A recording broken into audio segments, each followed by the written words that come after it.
우리 한국에는 참 좋은 소설가들이 많습니다. 제가 좋아하는 소설가 중에 한 분이 이청준이라고 있는데요. 당신들의 천국, 또 우리가 잘 아는 낮은 대로 임하소서, 우리 홍성사, 기독교 홍성사의 책에서 나온 첫 번째 7번 소설이기도 합니다. 그래서 낮은 대로 임하소서, 우리가 그 소설을 읽고 참 감동도 받고 했는데요. 우리 이청준 작가의 또 하나의 어떤 굉장히 유명한 소설이 벌레 이야기라고 있습니다. 이 벌레 이야기를 가지고 이제 우리 이창동 감독이 만든 영화가 바로 밀양이라고 하는 그 유명한 우리 여배우를 우리 한국의 또 하나의 칸느 영화제에서 여우주연상을 만들어준 영화 밀양이라는 영화가 있습니다. 우리가 그게 논란 속에서 기독교 영화냐 아니냐, 이거는 보지 말아야 된다라고 하는 그런 여러 가지 어려움도 있었지만, 제가 이청준이라고 하는 이 소설가에 대한 좀 신뢰가 있어서 제가 영화를 또 봤고 그 소설을 제가 읽었습니다. 보면은 참 안타까운 이야기입니다. 우리가 아는 것처럼 이제 자기 아들을 이제 살인한 그 범인, 자기 아들을 살인한 범인이 있어요.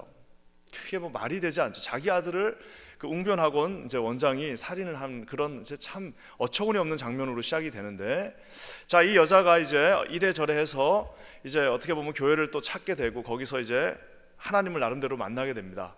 그래서 이제 자기 마음 가운데 내가 그 살인범을 용서해야겠다라는 마음이 생겨요. 그러니까 그 소설 자체가 이제 소설하고 영화는 좀 다르지만, 영화에 보면 그래도 그 주변에 이제 교인들이 같이 이제 막 가지고 이러는 장면들이 나옵니다. 자, 이제 가서 이 여자가 큰 마음을 먹고 기도하고 가서 이제 그 남자를 용서해 주려고 딱 갔는데, 문제가 여기서부터 시작됩니다. 그건 뭐냐? 이 남자가, 살인범이 아주 태연한 그 얼굴 표정으로 나와가지고 하는 말이, 자기는 이미 용서받았다는 거예요. 자기는 이미 다 용서받아서 내가 오히려 너를 위해서 기도해주고 있다고 얘기하는 그 순간에 이 여자, 그 역할을 연기했던 전도연 씨가 오열하면서 그 사람은 이미 용서를 받았대요. 그런데 내가 어떻게 그 사람을 용서하냐고, 내가 용서해 준 적이 없는데 어떻게 자기 혼자 용서를 받냐고 하면서 이제 하나님 앞에 질문하는 그런 뭐랄까, 상업 영화이면서도 많은 생각을 하게 하는 영화가 있습니다. 사랑하는 성도 여러분, 우리 기독교가 사실상 굉장히 소중하고 값비싼 종교임에도 불구하고 어떤 면에서는 값싼 복음과 함께 값싼 이 용서의 어떤 코스프레가 판을 치면서 이 교회가 어떤 면에서는 굉장히 치프한 곳이 돼버린 것 같습니다. 오늘 용서를 너무 쉽게 요구하고 용서를 너무 쉽게 해준다고 말하면서 사실상 용서하지 못하는 이 세대를 향해서 오늘 이 말씀, 이 요셉의 이야기는 우리에게 시사하는 바가 아주 큽니다. 이제 우리가 지금까지 살펴본 바에 의해서 요셉은 그 당시 애굽의 최하 계층에서 갑자기 하루 만에 24시간도 아닌, 제가 계산을 해보니까 한 18시간 정도 만에, 정말 아침에는 감방에 있다가 불려 나왔는데 한 오후쯤 돼가지고는 총리가 돼버렸어요. 그러니까 이게 어떤 면에서는 신분 상승도, 이런 급작스러운 신분 상승을 다시 찾아보기가 쉽지 않을 만큼 어떻게 보면은 가장 낮은 자가 가장 높은 자가 됐습니다. 자, 이제 그에게는 이제 한 가지 꿈은 해결된 거예요. 하나는 뭐예요? 이제는 그 감옥에서 나오고 자기 억울함을 다 이제 해소하는 건데, 그거는 하루아침에 다 해결이 됐습니다. 자, 이제 두 번째 문제가 뭡니까? 자, 이 형제들, 자기를 괴롭혔던 자들, 자기를 어렵게 했던 사람을 어떻게 할 것이냐의 문제를 가지고 이제 요셉의 고민을 해야 되는데, 여러분, 두 가지 길이 있습니다. 보편적인 두 가지 길이 있습니다. 하나는 뭐예요? 가장 현실적인 길, 우리가 영화에서 제일 많이 봤고 우리가 이 세상에서 늘 보는 거, 가장 현실적이고 가장 자연스러운 길은 뭐냐? 복수하는 겁니다. 본인의 힘을 이용해서 형제들 싹 다 불러놓고요, 한 명씩 한 명씩 자기 얼굴을 보여주면서 한 명씩 한 명씩 복도하는 방법이, 자기가 지금까지 갈고 닦은 그 실력을 가지고 가장 잔인한 방법으로 복수하는 방법이 있습니다. 보디발의 안에 불러다 놓고 아주 그냥 어렵게 만들면서 복수하는 방법이 있습니다. 그리고 심지어는 술 맡은 관원도 어떻게 네가 나를 2년 동안 잊을 수 있냐고 하면서 하는 그런 어떤 가장 현실적이고 가장 인간적이고 가장 자연스럽고 가장 보편적인 방법, 복수하는 방법이 있습니다. 자, 사람들이 복수할 힘이 없을 때는 어떻게 하느냐? 자, 복수를 할 수 있는 힘이 생기면 복수를 합니다. 자, 복수할 힘이 안 생기면 어떡하냐? 힘이 없는데 어떻게 복수를 합니까? 그때는 또 다른 아주 편한 길 하나가 있습니다. 그거는 망각이라고 하는, 그냥 잊어버리는 겁니다. 애써 묻어버리고 없었던 것처럼 쉬쉬하면서 그냥 없애버리는 방법이 있습니다. 자, 아까도 제가 얘기한 힘이 생기거나 가장 현실적인 건 복수하는 방법이고요.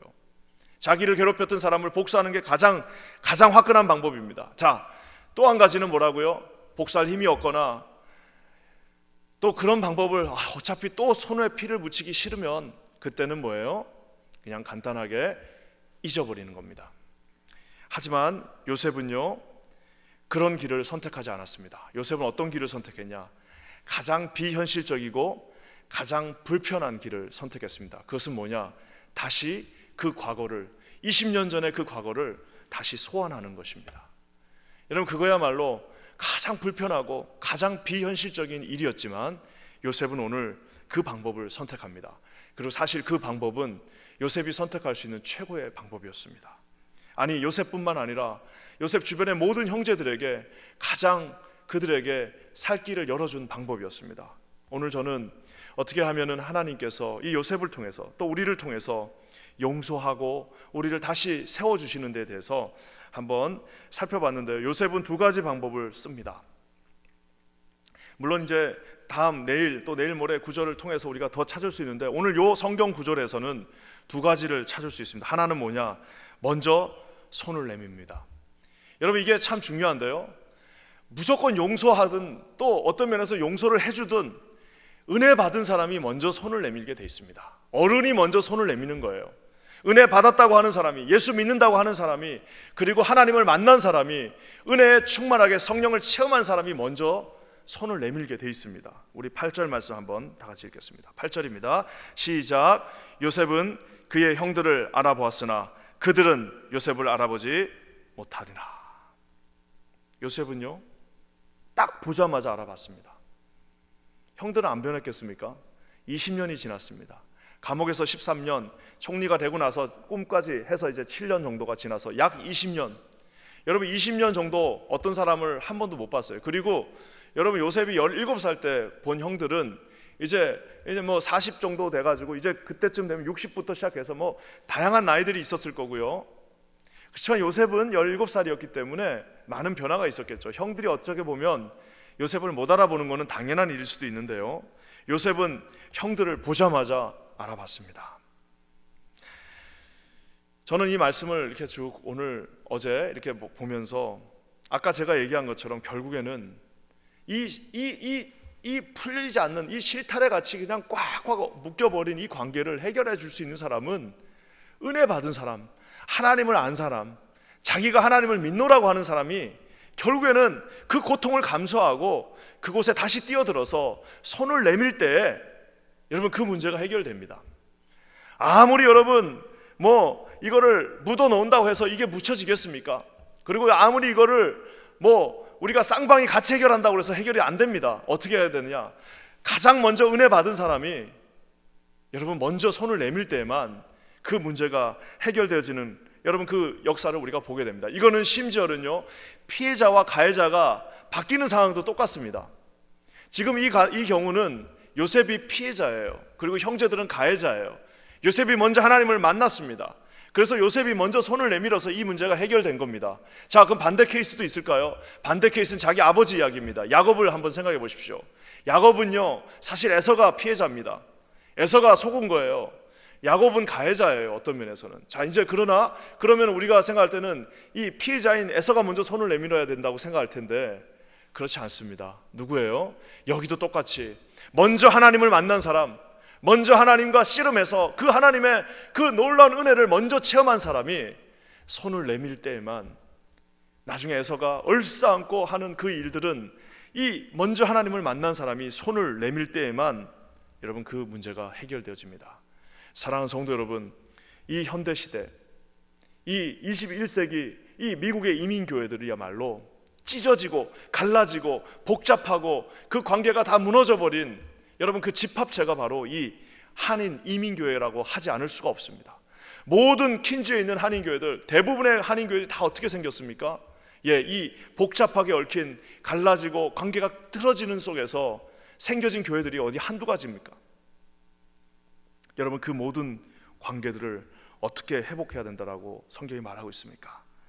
먼저 내가 회복되어졌다라고 생각하는 사람, 내가 먼저 예수님을 만났다고 하는 사람, 내가 이제는 하나님의 사람이라고 자부한다면 여러분 그 사람이 가장 먼저 해야 될 행동은 손을 내미는 겁니다. 조건 없이 손을 내밀어서 그 형제들을 다시금 주님의 품으로 인도하는 것입니다. 저는 기도할 때에 만약에 우리 퀸즈 한인 교회가 진정한 장자교회라면, 만약에 저와 여러분이 진정으로 예수 그리스도를 만났다면 여러분 우리 주변에 해결되어지지 않는 많은 문제들을 먼저 손을 내밀므로, 먼저 조건 없이 그 손을 내밀고 그들을 찾아감으로 해결할 수 있는 저와 여러분 모두가 되시기를 우리 주님의 이름으로 간절히 축원합니다.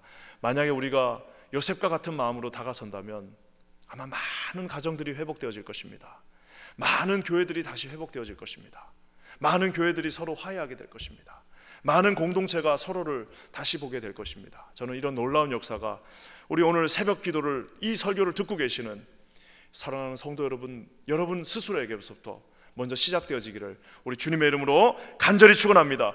아유, 저 녀석이 나한테 손 내밀 때까지 절대 용서해 주지 않는다. 여러분 그것은 이미 자기 스스로 나는 아직도 하나님을 모른다라고 자부하는 것입니다.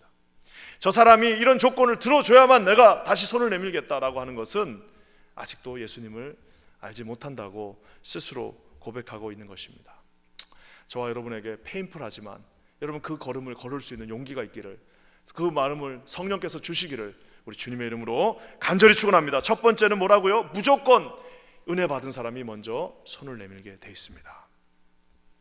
두 번째는요, 우리 13절 말씀을 읽어보면요 참 재미있는 말씀 하나가 나오는데요, 13절을 우리 한번 다 같이 읽겠습니다. 시작. 그들이 이르되 당신의 종 우리들은 12 형제로서 가나안 땅 한 사람의 아들들이라. 막내 아들은 오늘 아버지와 함께 있고 또 하나는 없어졌나이다. 저는 이 말씀을 읽으면서 참 우리 하나님은 진짜 무서운 분이시다. 또 하나는 없어졌다 할 때 그 또 하나가 지금 어디 있는 거예요? 지금 이거 형제들의 말입니다. 형제를 대표해서 아마 뭐 말 좀 잘하는 유다가 했든지 아니면 누가 하든 이 형제들이 하는 말들인데요, 형제들이 뭐라고 얘기합니까? 우리가 원래는 12명인데요 하나는 지금 아버지하고 있고 하나는 없어졌습니다. 하나는 없어졌습니다. 그 없어진 하나가 자기들 앞에 있는데 하나는 없어졌습니다. 저는 이 말씀을 보면서 많은 것들을 생각하게 됩니다. 그건 뭐냐? 첫 번째는 이 죄의 보존의 법칙이라는 게 있습니다. 질량 보존의 법칙이라고 한번 들어보셨나 모르겠습니다. 질량이 없어지지 않아요.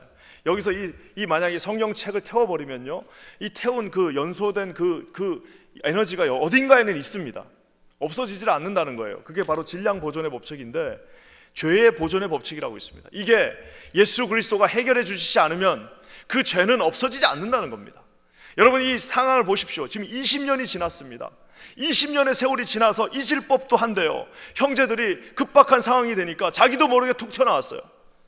누가 물어보지도 않았습니다. 너희들 12명이었지라고 물어보지도 않았는데 이미 20년 전에 자기들 마음속에서 지운다고 지워버린 그것이 없어지지 않고 어떻게 해요? 자기도 모르게 툭 튀어나왔습니다. 어떻게 해요? 우리가 12명입니다. 12명인데 하나는 지금 아버지하고 있고요, 어떻게 보면 순진할 정도로 하나는 없어졌습니다. 차마 자기들이 죽였다는 말은 못하고, 차마 자기들이 팔았다는 말은 못하고 하나는 없어졌습니다라고 그 눈을 숙이고 죄책감에 사로잡힌 채, 그 죄의 문제가 해결되지 않은 채 20년 동안 그 어려움 속에서 아마 수백 번의 그 악몽 속에서 사로잡혔던 그 10명의 형제들을 여러분 한번 상상해 보십시오. 우리 예수 그리스도께서 이 땅에 오셔서 저와 여러분의 죄악들을 도말하고 끌고 가시지 않는 한은 여러분 그 지은 죄가 하나도 없어지지 않는다는 사실입니다. 사랑하는 성도 여러분, 오늘 저와 여러분은 이 말씀을 읽는 분들 중에 만약에 예수 그리스도를 영접하셨고 이제 예수 그리스도가 우리의 모든 죄악을 다 도말하셨다는 것을 믿으시면 여러분 한번 아멘 하시기 바랍니다. 여러분 이것이 바로 우리가 하나님 앞에 감사해야 될 이유라는 것입니다. 우리 예수께서 우리의 죄를 아버지 십자가에서 보혈로 세워주시지 않는다면 그 죄악은 20년이 지나도 그들의 무의식 속에, 그들의 이 컨셔스 속에 남아있어서 어떻게 할 수가 없습니다. 더 놀라운 거 한번 얘기해 드릴까요? 여기 42장 요 초반부에 보면은요, 지금 가뭄이 나갖고 전 세계에 지금 식량이 하나도 없어요. 자, 그러면 누가 먼저 그 식량이 있는 곳으로 달려가야 됩니까? 젊은 사람들이 가야 될 거 아닙니까? 젊은 사람들이 더 많이 먹고 자기 자식들이 있고 이러면 젊은 사람들이 가야 되는데 누가 가라고 그래요? 별로 음식도 잘 안 먹는 그 다 늙은 애굽 그 야곱이 뭐라고 그래요? 자식들한테 니네 지금 여기서 뭐 하고 있냐? 빨리 가서 애굽에 가면 누가 그래도 나눠준다더라. 전표 하나 끊어주면 애굽에 가면 그래도 먹을 게 있다는데 가서 가져와야 되는데 너희들 왜 여기서 가만히 아무것도 안 하고 있냐라고 말하는 사람은 의외로 야곱이었습니다.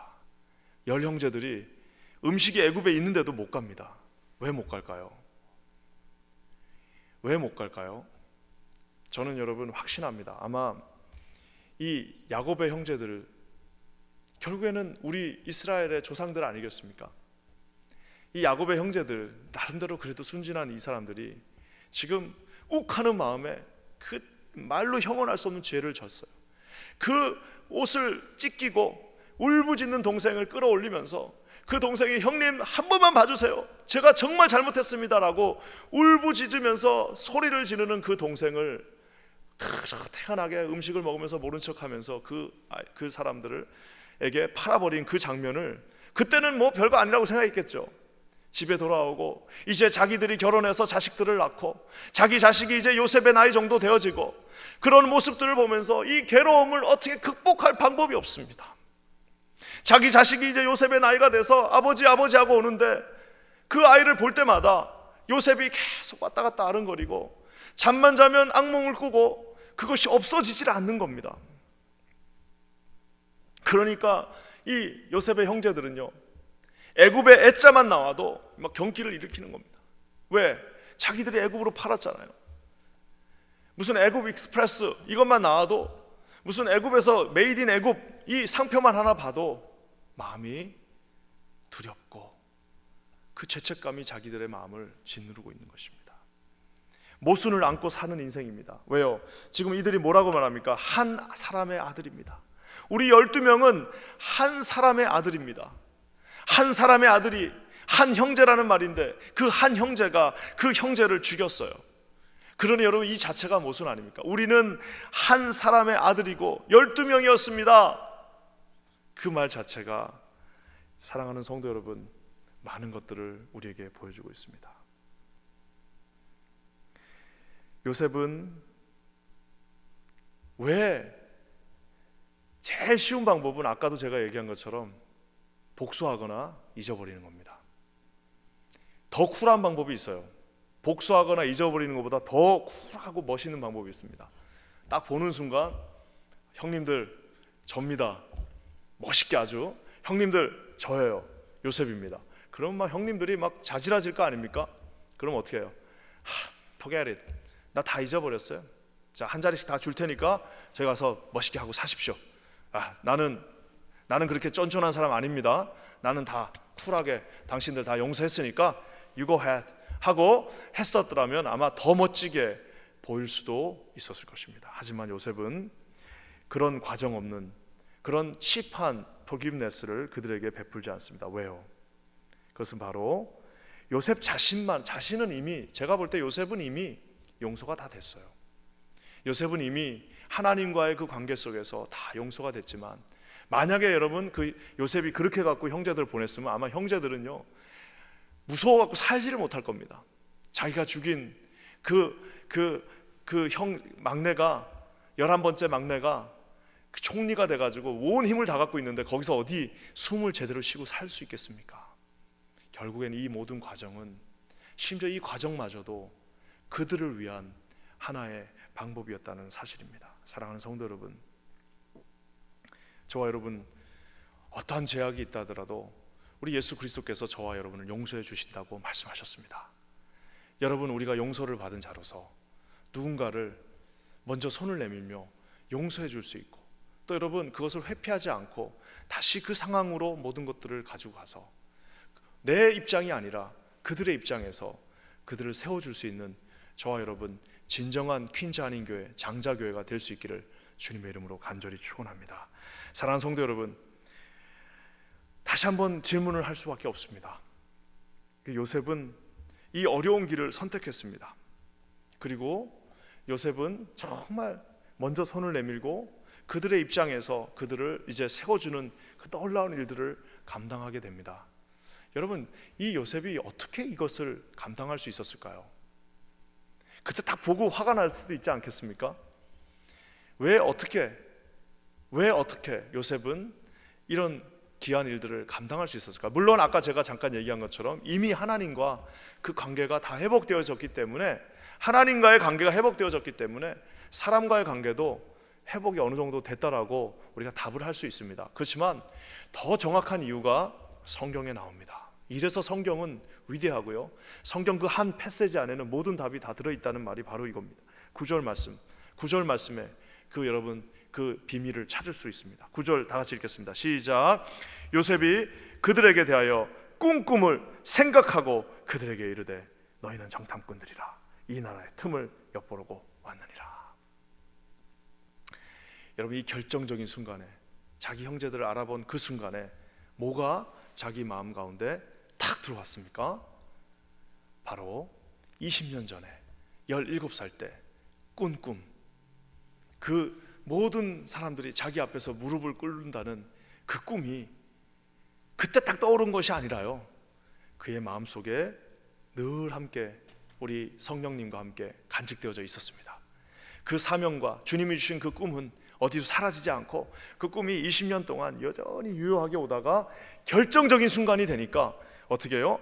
그 꾼 꿈을 그가 생각하고 하나님이 이렇게 하신 거구나, 이거였구나, 하나님이 나를 이렇게 인도하셨구나 하면서 그 현명하고 똑똑한 요셉이 그 순간에 쫙 방법을 생각하면서 형제들을 먼저 손을 내밀고 그들을 일으켜 줄 수 있었다는 사실입니다. 사랑하는 성도 여러분, 하나님이 주신 꿈을 간직한 사람은 주변 사람들과 경쟁하거나 그들을 용서하지 못해서 막 안달하는, 그러지 않습니다. 누구의 상황이나 도움으로 거기에 온 것이 아니기 때문에 하나님의 꿈을 꾼 그 사람은 반드시 그 꿈에 대한 책임과 꿈에 대한 거기에 걸맞는 인생을 살게 되어 있습니다. 저는 제가 기도하기는 저와 여러분 모두가 주님이 주신 이 사명대로 움직이는 인생 되기를 주님의 이름으로 간절히 축원합니다. 말씀을 마무리하면서요, 아까 초두에 얘기한 그 미랑이라고 하는 그 영화에 보면은 그 내가 용서하지 않았는데, 내 아들을 죽인 그 사람을 내가 용서하지 않았는데, 내 아들을 감히 죽인 그 사람을 내가 용서하지 않았는데 어떻게 내가 용서하냐라고 하는 그 울부짖는 그 배우의 그 울부짖는 모습이 참 우리의 여운을 남겼는데요, 여러분, 그것이 인간의 한계고 그것이 인간의 자연스러운 모성애입니다. 하지만 여러분, 그 장면을 보면 오버랩되어지면서 우리 마음을 울리는 한 장면이 또 있습니다.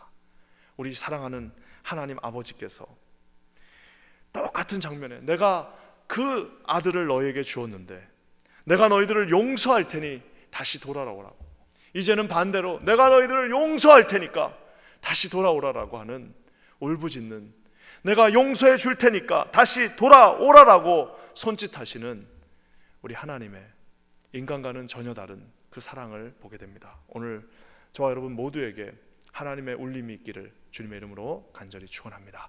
함께 기도하겠습니다. 주님, 감사합니다. 오늘도 요셉의 이 놀라운 스토리를 통하여 하나님께서 우리를 사랑하시고 용서하셨고, 아버지 하나님, 우리에게 먼저 손을 내밀라 말씀하시며 아버지 하나님께서 주신 방법대로 아버지 타자를 세우는 놀라운 역사의 모습을 봅니다. 우리에게 이러한 믿음 허락하여 주시옵소서. 예수님의 이름으로 간절히 기도합니다.